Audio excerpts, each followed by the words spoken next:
चलिए शो को आगे बढ़ाते हैं। 10 के धंधा ट्रेड्स में बीरू और मेरे साथ राजेश सातपुते और राजेश पालवे पिछले शो से बने हुए हैं। साथ ही निर्मल बैंक से विकास सालुंखे और सेंट्रम ब्रोकिंग के नीलेश जैन भी जुड़ेंगे। इसके अलावा अगले साल पर आउटलुक पर बात करने के लिए फर्स्ट ग्लोबल की चेयरपर्सन देवीना मेहरा होंगी और टेक्निकल्स पर बात करेंगे केडियानॉमिक्स के फाउंडर सुशील केडिया से। साथ ही एक इंटरेस्टिंग मेटल स्टॉक जिसमें आज तेज़ी है, मिश्र धातु, उसके बारे में जानेंगे कि उसमें तेज़ी आज क्यों है। लेकिन इससे पहले एक नज़र मार्केट पर। और निफ्टी देखिए रिकवरी के अटेम्प्ट्स लेता है, लेकिन जैसे ही वो इवन टेरिटरी में आता है, न्यूट्रल जोन में आता है, वहाँ पर आकर थोड़ी सी रेजिस्टेंस मिलती है उसे। बैंक निफ्टी भी कोशिश कर रहा है एक बार फिर से, सीरीज़ का लो डिफेंड किया लेकिन बैंक निफ्टी ने, ये अच्छी चीज़ है। 58,712 का लो था सीरीज़ का, 58,737 से एक अच्छी खासी रिकवरी यहाँ पर। लेकिन एक स्पेस जहाँ पर अच्छी रैली है वो है ऑटो। निफ्टी ऑटो इस समय आपको डे हाई पर दिखाई देगा, उसको लीड कर रहा है इस समय आपका स्टॉक बजाज ऑटो का 1% ऊपर। इस चैनल पर जो कॉल ली गई उसमें 15 मिनट में टारगेट लगा उसका। उसके अलावा M&M, Tata Motors, PV, hero MotoCorp, इनमें सब में गेंस हैं। श्रीराम फाइनेंस में अच्छी तेज़ी है इस समय। हिंडाल्को, ट्रेंड, ये चल रहा है। इंटरग्लोब एविएशन, आज सुबह हमने एक्सप्लेन भी किया था कि क्यों आज इंटरग्लोब में गिरावट आ सकती है। 1.5% के करीब इंटरग्लोब एविएशन ये नीचे है इस समय। इटर्नल में गिरावट है करीब करीब 1%। 200 डे मूविंग एवरेज तोड़ रहा है इटर्नल, अब जैसा वीरू भी मेंशन कर रहे थे। और इसके अलावा FNO में अगर आप देखें स्टॉक्स को तो RBL बैंक, नाल्को, ये दो स्टॉक स्टैंड आउट कर रहे हैं। और वीकनेस में एंजल वन, आज सुबह हमने CDSL की बात की थी वैसे, लेकिन ज़्यादा गिरावट एंजल वन में आ गई। हालांकि CDSL भी नीचे है, CDSL भी काफ़ी वीक लग रहा था चार्ट्स पर। यहाँ पर भी हल्की सी गिरावट आपको देखने को मिलेगी। फिर जी हाँ, ये थी अब तक की बाजार की छोटी सी समरी। इट्स 25936। यहाँ से शुरुआत करते हैं इस कार्यक्रम के आज की कॉल्स के क्रम की। टॉप ट्रेड्स राजेश पालवे जी, राजेश सतपुते जी पिछले कार्यक्रम से इस कार्यक्रम में भी, विकास सालुंखे जी और नीलेश जैन फ्रेश पर्सपेक्टिव लेके जुड़े हैं। आप सभी को नमस्कार। नीलेश, आपकी दो कॉल्स इस वक्त की। नमस्कार वीरेंद्र जी, नमस्कार सभी को। बिल्कुल यहाँ पर सबसे पहले जो खरीदारी वाला काउंटर रडार पे आया है, ऑटो स्पेस का जिक्र कर रहे थे। देखिए ऑटो काउंटर्स में स्पेसिफिकली टू व्हीलर स्पेस में काफी अच्छा अट्रैक्शन हमें देखने को मिल रहा है। बजाज ऑटो ऑलरेडी ब्रेकआउट दे चुका है। TVS मोटर में स्ट्रॉन्ग रिबाउंड हमें देखने को मिल रहा है। तो करंट लेवल पर पिछले 3-4 दिनों की गिरावट के बाद काफी अच्छा सपोर्ट लेके काउंटर एक रिवर्सल दिखा रहा है। तो यहाँ से एक पुल बैक मूव हमें देखने को मिल सकता है, जो इस काउंटर को 3650 पहला टारगेट और 3700 तक का मूव देखने को मिल सकता है। 3550 जो आज के दिन का लोवेस्ट लेवल है, वहां पर स्टॉप लॉस रखना होगा। 3650 से 3700 तक की अवसर हमें यहाँ पर देखने को मिल सकती है। वहीं जो दूसरा स्टॉक हमें पसंद आ रहा है वो है IGL, इंद्रप्रस्थ गैस लिमिटेड। यहाँ पर भी एक काफी अच्छा बेस फॉर्मेशन बनने के बाद काउंटर ने आज एक फॉलिंग ट्रेंड लाइन का ब्रेकआउट दिया है। तो यहाँ पर एक फॉलोअप मूव इस काउंटर को 205 तक ले जा सकता है। 205 के टारगेट को ध्यान में रखते हुए IGL को लॉन्ग करने की सलाह होगी। 194 का स्टॉप लॉस रखना होगा। ओके, IGL 197 पे आपका बाय कॉल। विकास, गुड मॉर्निंग, आपके दो trades. Good morning Virendra ji. देखो ओवरऑल मार्केट थोड़ा वॉलेटाइल देखने मिल सकता है, बट स्टॉक स्पेसिफिक यहाँ पे अच्छा मोमेंटम देखने मिला है। UPL मुझे स्ट्रॉन्ग लग रहा है, जिस हिसाब से इसमें एक अपमूव देखने मिल रहा है। ऊपर में 800 का टारगेट यहाँ पे आते हुए देखने मिल सकता है। 770 इंपॉर्टेंट सपोर्ट बन चुका है, तो 770 के स्टॉप लॉस से UPL को बाय किया जा सकता है। दूसरा रहेगा कॉनकॉर। कॉनकॉर में हमने देखा है कि last almost 4 to 5 trading session में एक रिवर्सल पैटर्न बनते हुए देखने मिल रहा है, और जो मोमेंटम इंडिकेटर है वो भी यहाँ पे पॉजिटिव देखने मिल रहा है। तो ओवरऑल यहाँ पे कॉनकॉर स्ट्रॉन्ग लग रहा है। 552 का टारगेट यहाँ पे देखते आते हुए देखने मिल सकता है। नीचे में 512 का इंपॉर्टेंट सपोर्ट बन चुका है, तो 512 के स्टॉप लॉस से कॉनकॉर को बाय कीजिए। 552 के टारगेट। ओके, कॉनकॉर 522 पे आपका बाय कॉल। राजेश सतपुते जी, आपके ट्रेड्स। वीरेंद्र जी देखिए, एक बाय एक सेल के साथ जाएंगे। एक नजर जो है वो मेरी PNB हाउसिंग के चार्ट के ऊपर है। थोड़ा हाई बीटा है और 939 के आसपास है, इसे बाय करेंगे 930 के स्टॉप लॉस के साथ। इसका स्विंग का टारगेट बनेगा करीबन 965 970 का। और एक सेल होगा वो है एंजल वन। ये स्ट्रक्चर बहुत ज्यादा वीक है, मुझे लगता है जिस तरह से फ्लैट फॉर्मेशन का या फिर पेनेंट फॉर्मेशन का ब्रेकडाउन कल था और जहां पे फॉलोअप मिल रहा है, तो 2354 पे चल रहा है, इसे सेल करेंगे विद स्टॉप लॉस ऑफ 2390।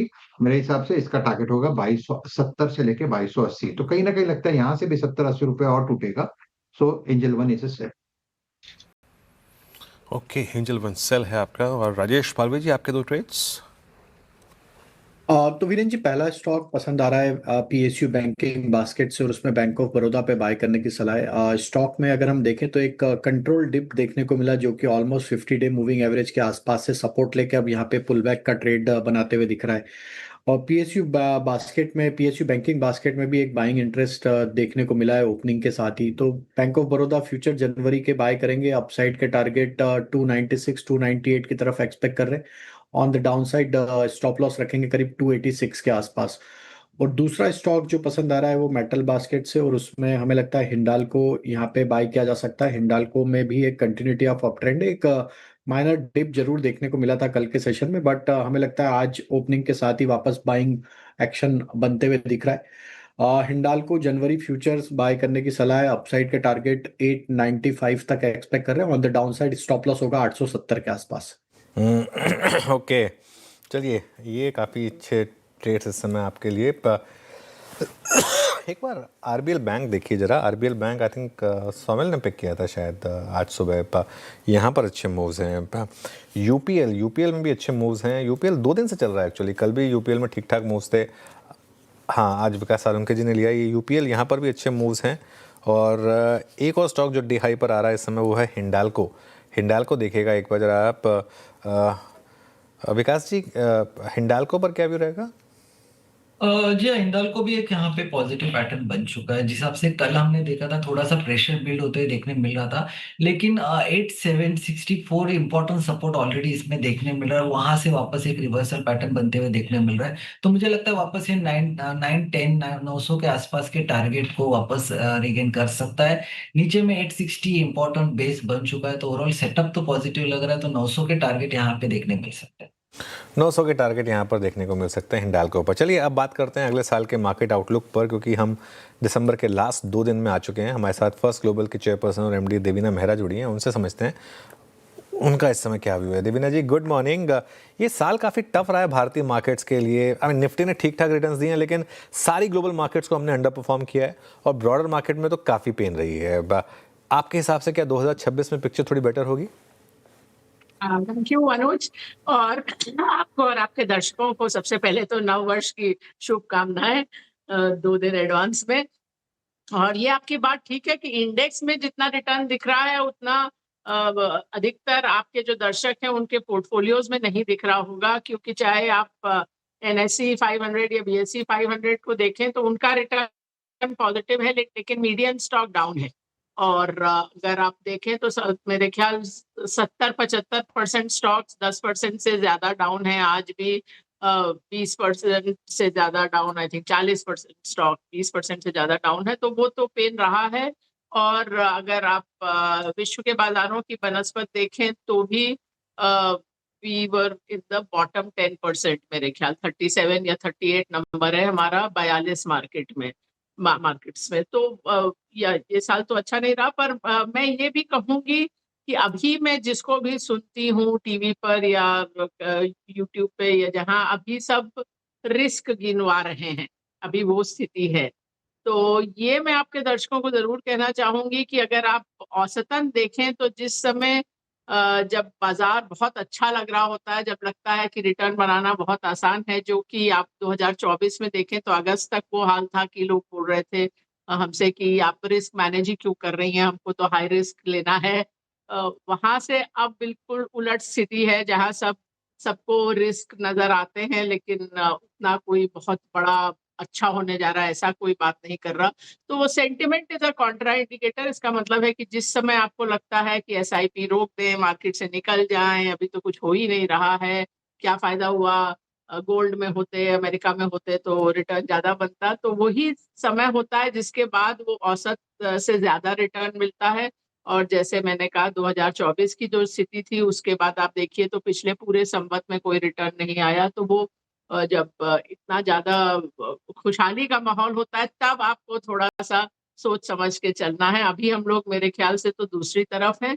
और कॉर्पोरेट अर्निंग्स में भी मुझे लगता है तीसरी तिमाही से आपको बेहतर अर्निंग्स नजर आएंगी। पहले मेरा अनुमान था कि दूसरी तिमाही, लेकिन जब उसके बीच में जब जीएसटी का चेंज आया तो फिर ये स्पष्ट हो गया कि उसके भले ही वो बीएसटी का चेंज अच्छा हो, लेकिन वो शॉर्ट टर्म में 1-2 महीने के लिए तो काफी बिजनेसेस को डिसरप्ट करेगा, तो वही हुआ। तो अब आपको वो जो थोड़े बेहतर अर्निंग्स हैं वो तीसरी तिमाही में, दिसंबर एंडिंग तिमाही में नजर आने चाहिए। देवीना जी, इस समय सबसे ज़्यादा क्रेज़ में अगर कुछ है तो वो है मेटल्स। आप चाहे गोल्ड या सिल्वर देखें या बेस मेटल्स देखें, और एक महीने में हिंदुस्तान कॉपर जैसे स्टॉक्स ने 50% के रिटर्न्स दिए हैं, हिंदुस्तान जिंक ने मैसिव रिटर्न्स दिए हैं, गोल्ड और सिल्वर ने ज़बरदस्त बम्पर रिटर्न्स दिए हैं। ये आपके हिसाब से क्या हो रहा है इस समय, और इस थीम को कैसे प्ले करें?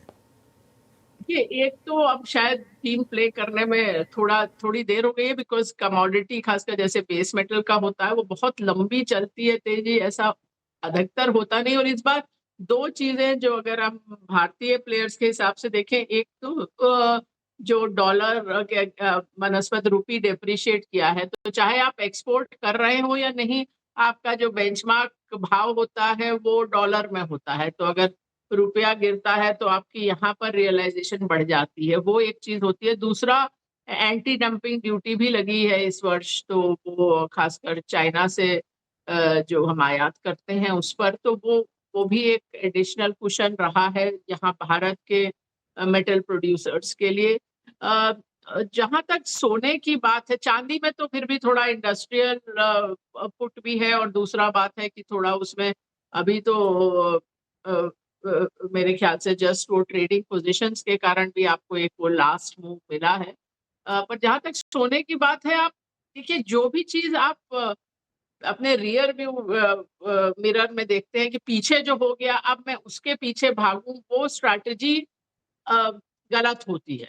तो आप जो भी चीज आप सोचेंगे कि जो चाहे वो सेक्टर हो, एसेट क्लास हो, देश हो, या इवन स्ट्रैटेजी हो, आप पिछली वाली जो स्ट्रैटेजी काम की है उस पर जाएंगे तो आप सिस्टमैटिकली अंडर परफॉर्म करेंगे। ये मतलब ये डेटा है। तो जहां तक सोने का सवाल है, अब थोड़ा तो डेंजरस टेरिटरी में है। तो ये हमारे जो मल्टी एसेट पोर्टफोलियो हैं, चाहे भारत में हो चाहे विश्व में हो, सोना चांदी होता है, बट वो सिंगल डिजिट एलोकेशन होता है, 10% से ऊपर तो हमने कभी नहीं रखा है। और वही चीज आप लोग को भी ऐसा नहीं कि 30-40% सोना चांदी में रखना चाहिए। और सोने का ये बात शायद मैं पहले भी कह चुकी हूँ कि सोना इक्विटी से भी ज्यादा वॉलेटाइल एसेट है। हम समझते हैं वो सेफ हेवन है, लेकिन सोने का चार्ट ये नहीं बताता है।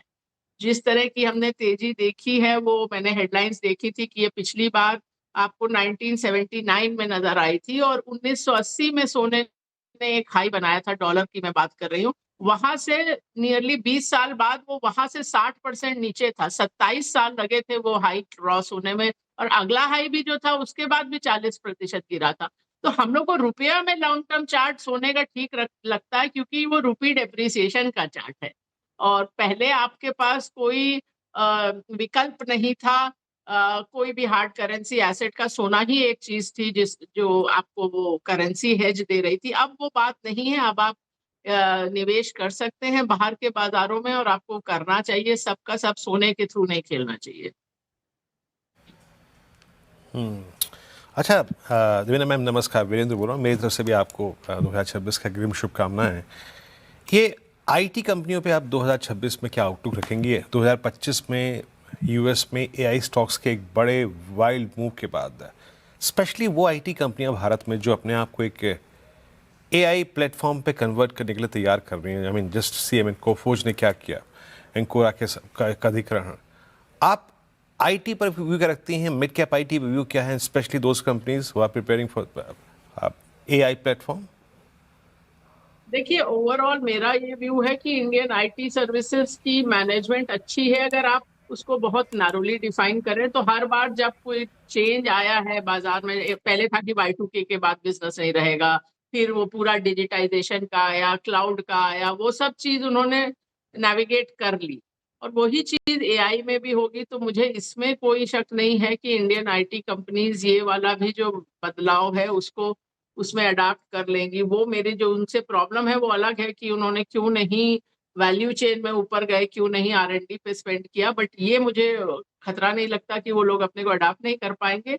अब फिलहाल हमारे पीएमएस में आईटी सर्विसेज थोड़ा ओवरवेट है, बहुत ज्यादा ओवरवेट नहीं है। और थोड़ा हम लोग लार्ज कैप से मिड कैप में मूव भी किए हैं। और जो आईटी की सर्विसेज मुझे लगता है आज की जो स्थिति है कुछ हद तक वैसी है जैसे बैंकिंग की थी इस साल के शुरू में कि 5 में से 4 साल अंडर परफॉर्म किया था 2022 को छोड़ के और इस साल आपको बैंकिंग में रिटर्न नज़र आया।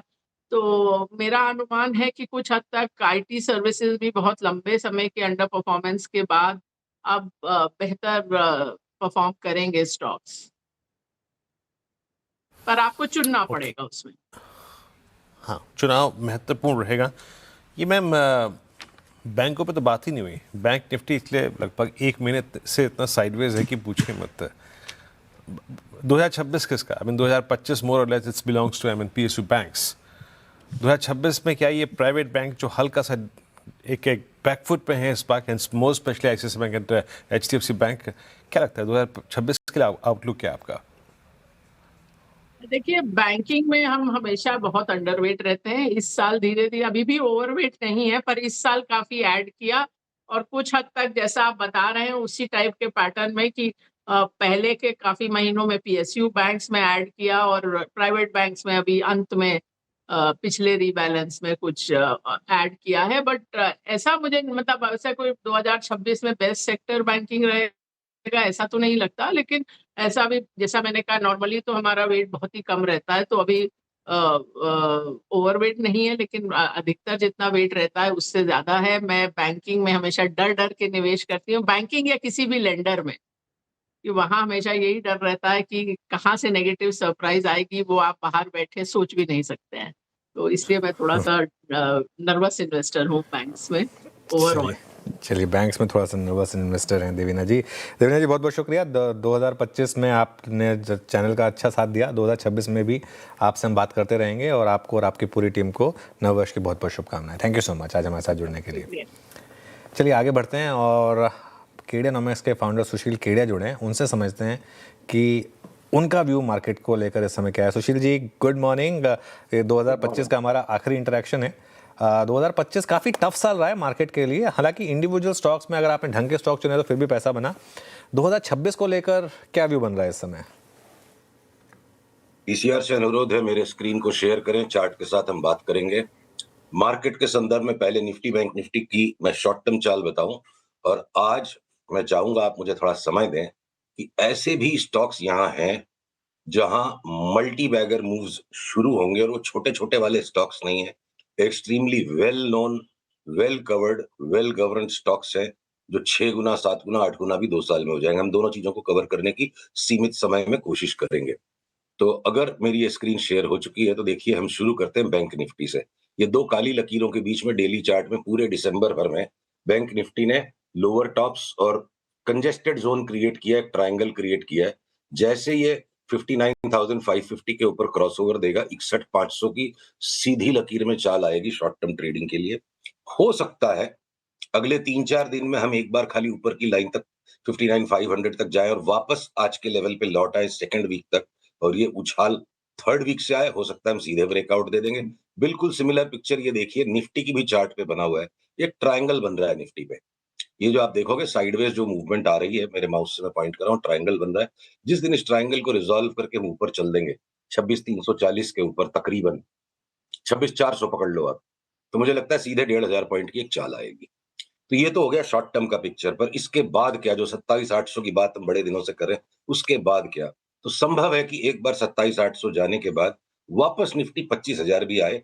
उसकी पुष्टि हम तब करेंगे जब पहले 27,800 तक हम राइट हो जाए, और वो 27,800 जाके 25,000 आने के बाद निफ्टी 32,000 की छलांग मारेगी, और मुझे लगता है फर्स्ट हाफ में 2026 के हो जाए। तो इस दौर में बड़े बड़े स्टॉक्स भी बहुत बड़ा मूवमेंट दे देंगे और छोटे स्टॉक्स में तो अंशंट मूव आ जाएगी। एक बार के लिए आज साल का कैलेंडर का पन्ना पलट रहा है, थोड़ी सी कल्पना को छूट देते हैं। अगर आप ये पूछना चाहो उसके बाद क्या, अगर 5 साल का कोई व्यू ले, तो मुझे कहने में जरा भी अतिशयोक्ति नहीं महसूस होती है कि अडानी इंटरप्राइज जैसा स्टॉक 2030 तक क्या पता 2,000 का भाव हो जाए, 10 बैगर हो जाए यहाँ से, या 20,000 का भाव हो जाए।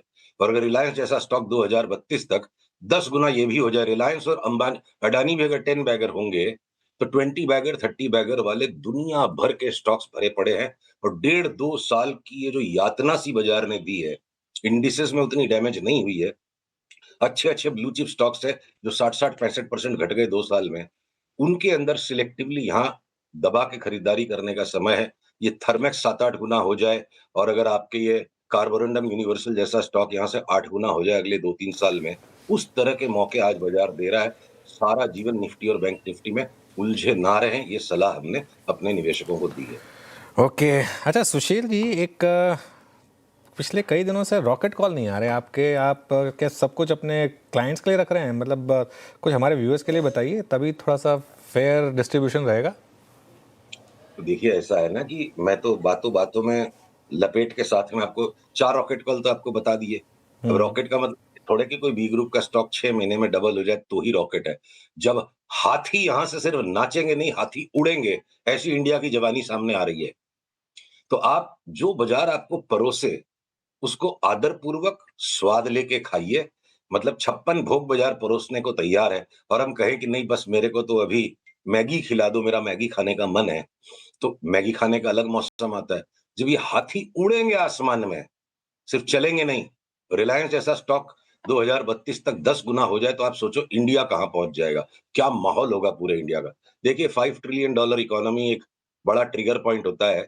ये नजरों का छद्म कैसा है, डॉलर रुपी जिस तरह से बिल्कुल बुरी तरह से भाग गया डॉलर रुपी के सामने, 10-11% अगर रुपी में वापस स्ट्रेंथ लौट आए और हम अपनी ये 7.5% की जीडीपी ग्रोथ को मेंटेन कर ले, तो हो सकता है 2026-27 फाइनेंशियल ईयर के एंड तक हम $5 ट्रिलियन इकोनॉमी को क्रॉस कर जाए। और एक बार वो फिल्टर क्रॉस हो जाता है तो सारे संसार के मनी एलोकेशन ट्रिगर्स आपको इंक्लूड कर लेते हैं। तो मुझे नहीं पता किस तरह से ये नया एक युग बनेगा, पर अभी तक जो हमने शेयर बाजार की जवानी देखी, वो कुछ नहीं है, ऐसी जवानी सामने आने वाली है।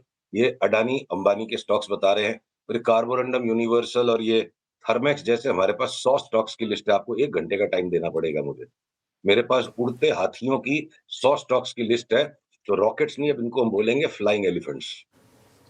चलिए 1 घंटे का स्पेशल शो भी करेंगे, लेकिन अभी हमारे पास 10 मिनट हैं, तो उसमें कुछ 4-5 नाम और हो जाएं। आपने अदानी एंटरप्राइजेस, रिलायंस आपने बोला 10 गुना हो सकते हैं, और थर्मेक्स और कार्बोरंडम, हाँ हाँ लंबे समय की बात है, और थर्मेक्स और कार्बोरंडम 1 से 2 साल के व्यू में कोई स्टॉक्स हैं जहां 40-50% के रिटर्न्स मान के चलें? उससे ज्यादा मिल जाएंगे, ऐसी बहुत बड़ी लिस्ट है। देखिए आईटी स्टॉक्स में जो कंटिन्यूड सरप्राइज ऊपर का बन रहा है, एक राउंड हो गया, अब यहाँ छोटा करेक्शन आएगा आईटी स्टॉक्स में, और उस करेक्शन के बाद जो सेकंड ईयर आईटी स्टॉक्स है, बिरला सॉफ्ट जिसे लोग भूल गए, ये अगर अगले साल 1.5 साल में आफ्टर द नेक्स्ट करेक्शन एक बार 400 तक आए और ये सीधे 1000 रुपए की छलांग मार दे, ये केपीआईटी अगर यहाँ से अगले 10-12 दिन के आईटी स्टॉक से करेक्शन के बाद आ जाता है वो करेक्शन, तो देखिए ये अगर यहाँ से 2.5-3 गुना हो जाए, तो आईटी में सेकंड ईयर स्टॉक्स में वो बड़ी मूव है। मैं आपको एक चीज और कहूं, जो पीएसयू बैंक्स पे मैं लास्ट 15 दिन से आपको नेगेटिव साउंड कर रहा हूं कि एक बार ये कैनरा बैंक, बॉब और पीएनबी 25% तक का, 20 से 30% का करेक्शन दे दें, उसके बाद वाली साइकिल में अगले 2 साल में छोटे वाले जो पीएसयू बैंक्स है ना, ये बैंक ऑफ इंडिया, यूओबी, ये भी वापस 5 बैगर्स हो जाएंगे। पिछले 4 साल में 5 बैगर्स हुए, अब वापस अगले 2 साल में 5 बैगर्स हो जाएंगे। तो देखिए बहुत बड़ी कोई स्ट्रक्चरल कंटिन्यूअस अपलिफ्टिंग मूव कि जो पूरे भारत को कंधों पे उठा के चल पड़े, ऐसी मूव्स हम लॉन्ग टर्म चार्ट्स पे देख रहे हैं। तो शॉर्ट टर्म ट्रेडिंग की मेरी सलाह ऐसी है, अपनी संपत्ति के 10-15% से ज्यादा में शॉर्ट टर्म ट्रेडिंग न करें। अपनी टोटल कैपिटल को कम से कम 3 बास्केट्स में डिवाइड करें। 5 साल से आगे का व्यू, जहां 20-25 स्टॉक्स का मोकड़ा पोर्टफोलियो बना के बैठ जाओ। 3 से 5 साल का पोर्टफोलियो, और 3 साल से कम वाले में भी एटलीस्ट 2/3 आपकी डिलीवरी होनी चाहिए, क्योंकि ये 20 बार इन आउट करके 20 बैगर की चाल को आप बिगाड़ लेंगे। एक तरफा पैसा बरसने का अगर बाजार का माहौल बनने वाला है आगे, तो थक जाएंगे, इतनी बड़ी लिस्ट इकट्ठा होती चली जाएगी। जिस किसी कंपनी में थोड़ा भी मेरिट है, जब कंप्लीट ये एक ब्लू डार्ट जैसा स्टॉक यहाँ से 5 बैगर अगर हो गया तो मेरे को कोई बड़ी बात नहीं लगती। क्रिसिल जैसा स्टॉक अगर 5 बैगर हो गया यहाँ से 3 साल में, तो कोई बड़ी बात नहीं है। तो इन सब के जब टाइम टू टाइम ट्रिगर आएंगे, हम आपको अपडेट करेंगे। अब अगर आपके अब्रेसिव्स के जितने स्टॉक्स है, खाली कार्बोरंडम यूनिवर्सल नहीं, एक भी अब्रेसिव का ऐसा स्टॉक मेरे को नहीं लगता है कि जिसको लेना नहीं चाहिए। सारी की सारी चीख रहे हैं तो उसमें से सिलेक्ट करके आप 2-3 ही लोगे। तो जब ये इंडस्ट्रियल्स में, अब ये एमएनसी के स्टॉक्स, अगर मैं छोटे साल भर के व्यू के लिए बोलूं, जॉन कॉकरिल टाइप के कम से कम भी 20 स्टॉक्स की लिस्ट है जो हमें लगता है अगले 1 साल में डबल हो जाएंगे। हिंदुस्तान लीवर पिछले 7 साल में इसने कोई रिटर्न नहीं दिया अगर आप देखो तो। 2020 के कोलैप्स के बाद, मार्केट कोलैप्स के बाद हिंदुस्तान लीवर सबसे पहले ऊपर भाग गया और वो उसकी 2021 की प्राइस हाईएस्ट हो गई। 4 साल से हिंदुस्तान लीवर उस हाई को क्रॉस नहीं कर पाया है। अगले 3-6 महीने में एक बार 3200 जाके वापस थोड़ा अच्छा खासा करेक्शन दे दे और अगले 6-7 साल ये Hindustan Lever, Nestle, Asian Paints जैसा स्टॉक जो हम 2200 से 3200 की हिम्मत कर पाए थे, शॉर्ट टर्म में आप देखोगे कि ये बर्जर पेंट्स, नेरोलैक ये डबल ट्रिपल हो जाए साल भर में और एशियन पेंट्स भी एक बार 3200 के थोड़ा करेक्शन दे और अगले साल जो भी दिवाली के बाद से अगले 5 साल में एशियन पेंट्स 3 गुना हो गया तो बड़ी बात नहीं है। ये मैं सिर्फ चार्ट्स को देख के कह रहा हूँ। 5 ट्रिलियन इकोनॉमी, देशभक्ति, भारत माता से प्रेम, ये बातें मेरी थिंकिंग को बिल्कुल अफेक्ट नहीं कर रही है। कंप्लीट डिस्पैशनेट चार्ट वॉचिंग कि golden period for investors, golden period for quality stocks लौट के आने वाला है और भारत में हाथी अब आसमान में चलेंगे, धरती पे बहुत दिन चल रही है। काफ़ी बुलिश साउंड कर रहे हैं आप। ये जो बीएससी जैसे स्टॉक्स पर आपने एक अग्रेसिव व्यू लिया था वो इंटैक्ट है अभी भी सुशील जी? हाँ, अभी भी जो एक ऊपर की एक राउंड की जो चाल बाकी है, अभी हमने शॉर्ट टर्म ट्रेडिंग में ठीक है अपने क्लाइंट्स को एग्जिट कराया, वो वापस हम री एंट्री करेंगे। तो 4200 का जो बीएससी का कॉल है वो इंटैक्ट है, जिस दिन भी बदलेगा तो मैं सबसे पहले आपके पूछे बिना बता दूं। ओके। चलिए, एक चीज़ आपसे पूछनी थी फिर, जो इस समय पहले आपको क्या लग रहा है निफ्टी पर सबसे पहले क्या आएगा? एक करेक्शन आएगी 25,000 की या सीधा 27,000 वाला मूव आएगा ये? देखिए वो करेक्शन तो हो गया ना, आज सवेरे का जो 25,900 के आसपास की जो तलहटी बन गई आज के लो पे, तो बस इसी जोन को अब आप बाजार का नया लो समझ लीजिए कि ये एब्सोल्यूट जीरो है। ये 25,800-900 के नीचे हम जाने वाले नहीं है। अगली चाल में अगर एक ही बार में हम 26,400 के ऊपर चले गए तो 27,800 ट्रिगर हो जाएगा, नहीं तो क्या पता एक बार वापस 25,900 थोड़ा सा तरसाने के लिए लोगों को लौट आई है। तो 25,900 से 27,800 की रेंज को हम पकड़ के चल रहे हैं और 27,800 भी अनुज जी थोड़ी दबी जबान से मैं कह रहा हूँ, क्या पता मार्केट उसके ऊपर भी सरप्राइज कर दे।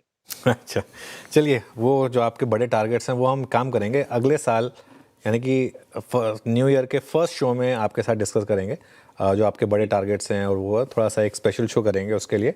लेकिन आज हमारे साथ जुड़ने के लिए बहुत बहुत शुक्रिया सुशील जी, और इस सब स्टॉक्स पर बात करने के लिए बहुत बहुत शुक्रिया आपका।